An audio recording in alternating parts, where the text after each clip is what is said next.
Hey, this is Jeff, and today I'm going to talk about an event in Fallout 3 that's been the source of a lot of confusion and even a bit of controversy. If you looked at the title before you clicked on the video, you know I'm talking about the player's abduction by the Enclave in Vault 87. Certain aspects of this have been discussed and debated by other YouTubers and hordes of people on Fallout-related social media forums, but I'm going to give a fairly definitive answer to those questions based entirely on canon sources and deductive reasoning. The first one is pretty simple. How does the Enclave know to ambush you in Vault 87? Well, I'm not sure they did. If you talk to Anna Holt while escaping Raven Rock, she says this. They wanted information. About Dr. Lee, about Project Purity. They want to know how to start it up, and why it wouldn't work. I told them everything I could. About the Gek, about the damage caused by the explosions, all of it.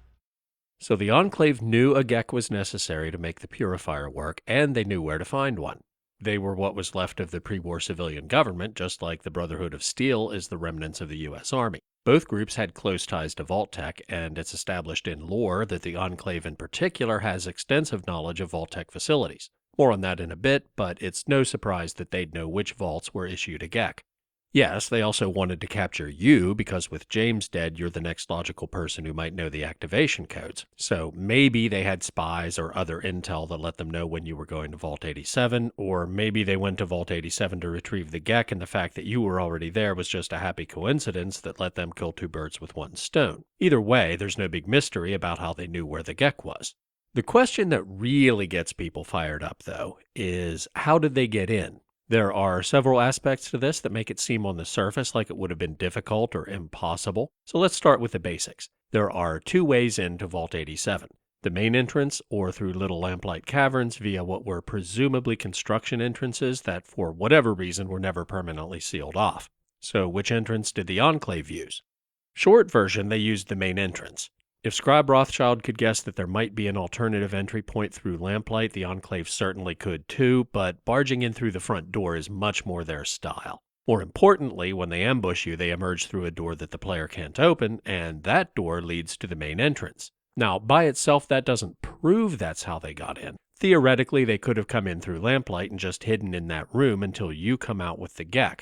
However, it's simply not possible that they arrived first to lay an ambush. If they had, the super mutants in Vault 87, and probably the Lamplighters, would be dead when the player gets there, and they're very much alive.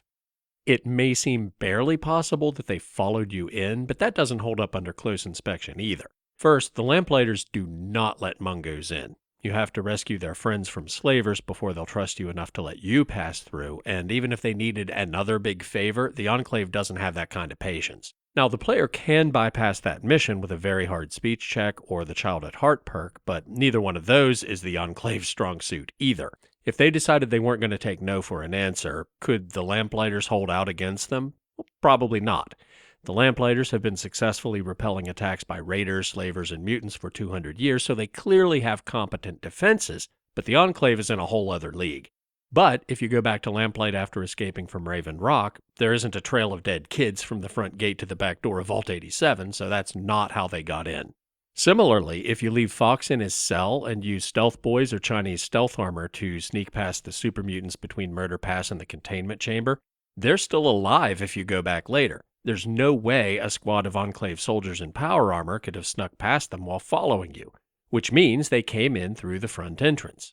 Aha, I hear you say. What about the super mutant camp outside the main entrance? They're still alive if you go back after escaping from Raven Rock, and by my own logic, that means the Enclave couldn't have gone that way. And on the surface, that's a good point, but canonically, all super mutants in the Capital Wasteland are created in Vault 87, and the overwhelming majority of them are elsewhere, abducting human captives to transform into more super mutants and searching for a new supply of FEV, which is running low in the vault. So it's possible that the Enclave did kill the super mutants in the camp, and it was just reoccupied later by others when they returned from patrol. It's also possible, and maybe even more likely, that the Enclave just laid down a hellish amount of suppressing fire with close air support from their vertibirds to clear a path for the extraction team to get through the super mutant camp to the main entrance. I admit this is the most speculative part of my explanation, but it's at least plausible in a way that having them come through lamplight isn't.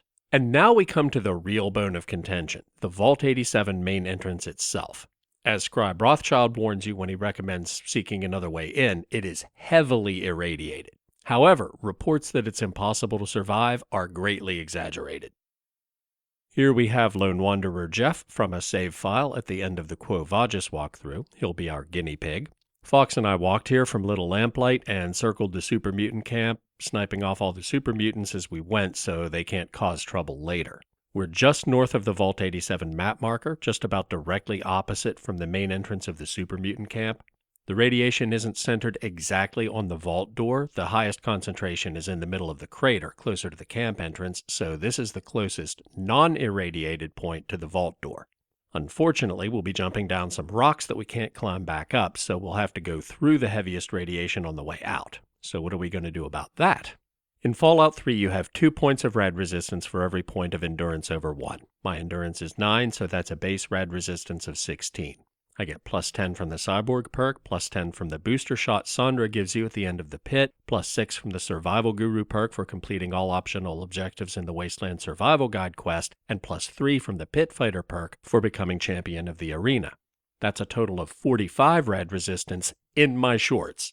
My medicine skill is 100, so I get the maximum possible effect from Rad-X, plus 75.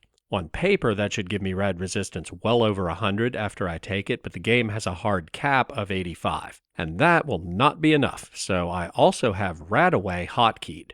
With medicine skill of 100, 1 dose of Radaway removes 150 rads. If my math is right, I'll need to be taking about 2 doses per second on top of the Rad-X to keep up with the rads in the crater. Fortunately, I basically haven't used Radaway since I got the infirmary upgrade for my house in Megaton, and I have a slight hoarding tendency, so I had 76 of them stockpiled. That should be more than enough. You may be wondering why I'm doing this naked when I could get my rad resistance up to the cap with armor, and then I wouldn't have to worry about the Rad-X wearing off. Well, Rad-X lasts 4 minutes. If I'm in there that long, I'm dead. And as we saw in my Run Speed Demystified video, the weight of equipped clothing or armor has a linear effect on run speed. The heavier whatever you're wearing is, the slower you run. Since I'd be at the 85% cap either way, the extra time I'd spend in the hot zone if I was wearing power armor or an advanced radiation suit would just mean I'd burn more Radaway. So let's do it. Pop a Rad-X, hit the auto run key so all my left hand needs to worry about is spamming the Radaway hotkey, and try not to die from fall damage when we get to the cliff. Okay. What could possibly go wrong? And eye candy notwithstanding, I'm going to do this in first person. Rads still aren't too bad. Oh, there they go.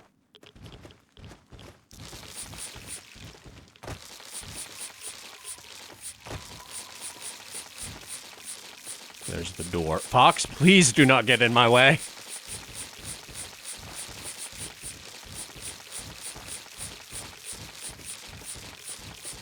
Alright, it's starting to go back down. Oh yeah, piece of cake. Yes, I know you're immune to radiation. No need to look so smug. Now, we know that the Enclave has access to anti-radiation technology that's vastly superior to anything available to the general public. I'm hardly the first to point out that when James sabotages Project Purity so you can escape, Colonel Autumn injects himself with something to survive the radiation. And it's not just generic Rad-X because the radiation only takes a few seconds to kill his soldiers in power armor. Assuming they have at least average endurance, their rad resistance would be in the neighborhood of 25 to 30%, meaning the radiation level in the control chamber would be a few hundred rads per second.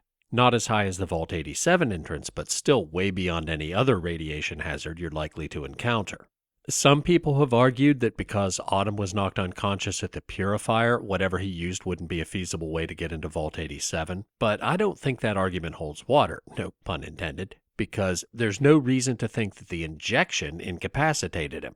He could have had a concussion from the explosion or collapsed from the enormous rad dose he took before he injected himself. Bottom line, if a naked wastelander can survive running up to the entrance and back with commonly available civilian supplies, I have no doubt that the Enclave's superior anti-radiation technology could let them do the same if they had adequate time for planning and preparation, which they did. The next so-called plot hole is something you may have noticed when I briefly looked at the door. It was marked as inaccessible. There's a very simple meta reason for that, which I'll show you in a minute, but in-universe, the door has to work. If you release Fox, he follows the Enclave to Raven Rock. There's zero chance the Lamplighters would let a super mutant through, so he had to go through the main entrance, as do all the other super mutants. Anyway, I'm going to go back to Vault 87 through Little Lamplight.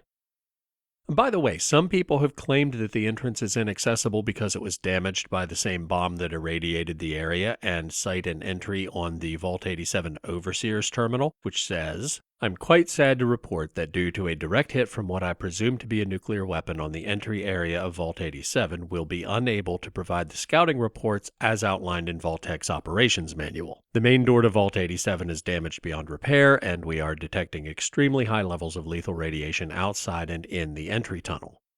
But while that text is still present in the game files, there's no way to see it while playing. It was cut before release and therefore isn't canon. There is no Overseer's terminal in the game. In fact, there's not even an Overseer's office in Vault 87. My guess would be they cut it when they realized the same thing I was talking about earlier. Having the Enclave come through Little Lamplight to kidnap you just doesn't make sense, and new super mutants need a way to get out after they're created, and that certainly isn't through Lamplight, so it has to be through the main entrance. Here's Mayor McCready, who usually guards the front gate, still alive. Princess, who guards the back gate, still alive. You can see that unlike most vaults, Vault 87 doesn't have a window from the Overseer's office overlooking the atrium. If you look at the map or pay close attention when you're navigating the hallways, you can tell there's no room for an office at either end. There is this collapsed hallway upstairs. If you toggle clipping and go through the blockage, there's nothing there. But maybe it's supposed to imply that the Overseer's office was back there before the cave-in. Anyway, even if you still put some weight on the cut content from what would have been the Overseer's terminal, Overseers are notoriously flexible with the truth, and a log entry saying that the main door was damaged could have been nothing more than an attempt to prevent the residents from trying to flee when the FEV experiment started to get out of hand. But like I said, that text isn't even canon, so I don't think any explanation is required. And here we are in the room where we were ambushed. The door the Enclave came through is still open. Head back through here, we find a typical vault door. On the other side, you'd expect there to be a tunnel leading to the surface, but if we open it,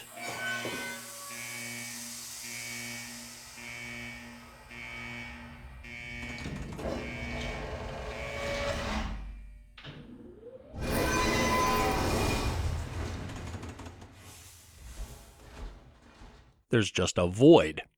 That's why the exterior door is inaccessible. There's no interior door for it to link to.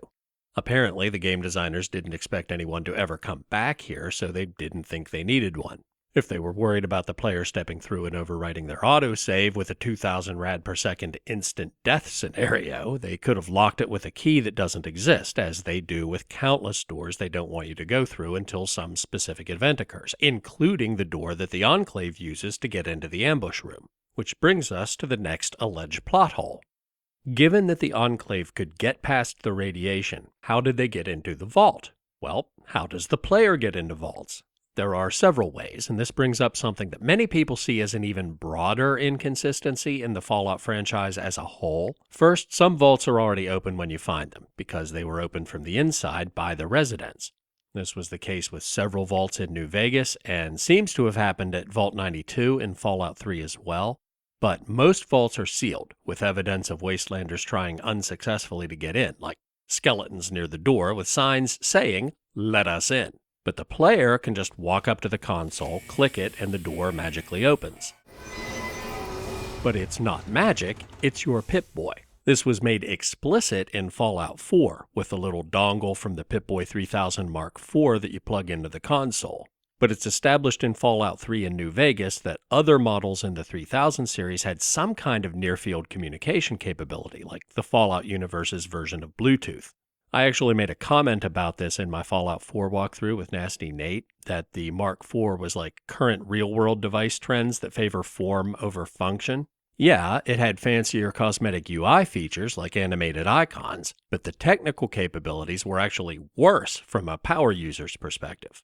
So, wired or wireless, why would just having a Pip Boy get you into a sealed vault? Well, they were standard issue for most vault residents, with some notable exceptions like Vault 111 in Fallout 4, where the residents didn't need Pip Boys because they were frozen. So, if you're going to have a remote control for the vault door, why make it a separate unit someone could lose when you can just incorporate it into the device that's already strapped to their arm? Speaking of which, some people have made a big deal over the apparent inconsistency about whether or not you can take one off after you put it on, which I think is based entirely on one line of dialogue with Stanley after you get your Pip Boy in the Fallout 3 tutorial. Get it off? Why in the world would you want to do that? Your Pip Boy's the best friend you'll ever have. Besides, you can't get it off. Biometric seals, etc. I could tell you some stories about trying to take them off the old folks. Well, that's hardly a fit subject for a kid's birthday party. Don't worry, you'll get used to it. Pretty soon you'll wonder how you ever got along without it. And the Outcasts had a bit of trouble trying to get the Pip Boy off Gary 23 to activate the Anchorage simulation. But in New Vegas, Doc Mitchell took his off after leaving Vault 21 with no ill effects. And while you can't remove it after he gives it to you, you can freely switch between that one and the Pip Boy 3 billion you can get as a reward from Mick for convincing the Omertas to resume buying guns from him. Now, the meta reason for all that is obviously that the game can't let you drop the Pip Boy like normal clothing and equipment, or you'd have no UI for playing the game. I think the most likely in-universe explanation is that Stanley knew a 10-year-old kid would be tempted to take it off now and then, maybe lose it or break it, so he exaggerated the difficulty of removing it to discourage you from trying to jimmy it open and damage something, at least until you get accustomed to wearing it 24/7. Anyway, back to Pip Boys and vault doors. There are some cases where the player's Pip Boy alone isn't enough to open a sealed vault, like Vault 81 in Fallout 4 and in Fallout 3, Vault 101 on 2 separate occasions. After you escape, you can't get back in until Amada changes the password and tells you what it is by radio, and after completing Trouble on the Home Front, she kicks you out and changes it again. But I'm not sure why anyone sees that as an inconsistency. I can open my garage door with the remote or by punching in a code on the keypad outside. I can easily change the keypad code, and with some effort, I could probably change the remote code. If I owned multiple houses, I might even set things up so that one remote would open any of my garages, just for convenience. Likewise, given the difficulty of removing and using a Pip Boy without the owner's consent, Vaulttec might have decided that a bit of extra security wasn't worth the administrative overhead of managing individual authentication codes for tens of thousands of residents spread among dozens of vaults. So they just used a single protocol allowing any company-issued Pip Boy to open any vault unless an authorized person manually changed the password. For that matter, maybe the official procedure called for overseers or their staff to change the default authentication codes after all the residents were inside, but most of them quickly had bigger problems to worry about and they just never got around to it. Believe me, I had a 20-year career in cybersecurity and I could do a whole series on real-life security design decisions that were dumber than that. So we've established that you can get into a vault with just your Pip Boy if the access codes haven't been changed, or with your Pip Boy and the correct password if they have. And there are at least 2 examples that demonstrate you could get in without a Pip Boy if you had the correct access codes, just like my garage door. Vault 108 is one of the vaults that's open when you find it, and in Operation Anchorage you learn that the Outcasts had previously been there to acquire a Pip Boy, so they didn't have one when they got there. Being a splinter group from the Brotherhood of Steel, they had access to the Citadel archives before they were exiled, so naturally they knew the locations of local vaults and might have had access codes as well. However, it's unlikely but possible that one of the Garys opened it from inside, so here's the real clincher. We know the Enclave had vault access codes. If you read the updated entries on the Overseer's terminal in Vault 101 during Trouble on the Home Front, it says, "The vault recently received unexpected radio contact over the governmental Vaulttec frequency from an organization calling itself the Enclave. Governmental codes are valid according to the Vault's ancient records, and the Enclave put forth an offer of amnesty and unity with the official remnants of the American government in exchange for access to the Vault and its data stores. They claim that our Vault passwords no longer match their records, preventing them from extending their offer in person. Which of course they don't match, because they were changed after you escaped. But if they hadn't been, the Enclave would have been able to open Vault 101 to extend their offer in person. So either their codes for Vault 87 were still good, or perhaps even more likely, the Vault 87 password was changed to something simple or removed altogether around the time the super mutants escaped and killed the human residents. I mean, they go in and out all the time, and I doubt they could remember a strong password. But either way, after the Enclave got past the radiation outside, they'd have no trouble opening the door. So, I think that reconciles all of the alleged plot holes in the Vault 87 abduction scene using pretty much nothing but canon sources and deductive reasoning. Of course, there are other possible explanations, but they tend to rely on non-canon sources or somewhat far-fetched assumptions, like the existence of a third entrance of which no trace exists on the world map or within the vault, and generally speaking, the hypothesis that makes the fewest assumptions is most likely to be correct. If you don't feel particularly generous towards Bethesda, you might believe the canonical explanation I pulled together is more a matter of lucky coincidence than conscious planning on their part. And who knows, you may be right. But either way, it just works. Sorry, couldn't resist. As always, thanks for watching. Don't forget to like and/or subscribe if you haven't already.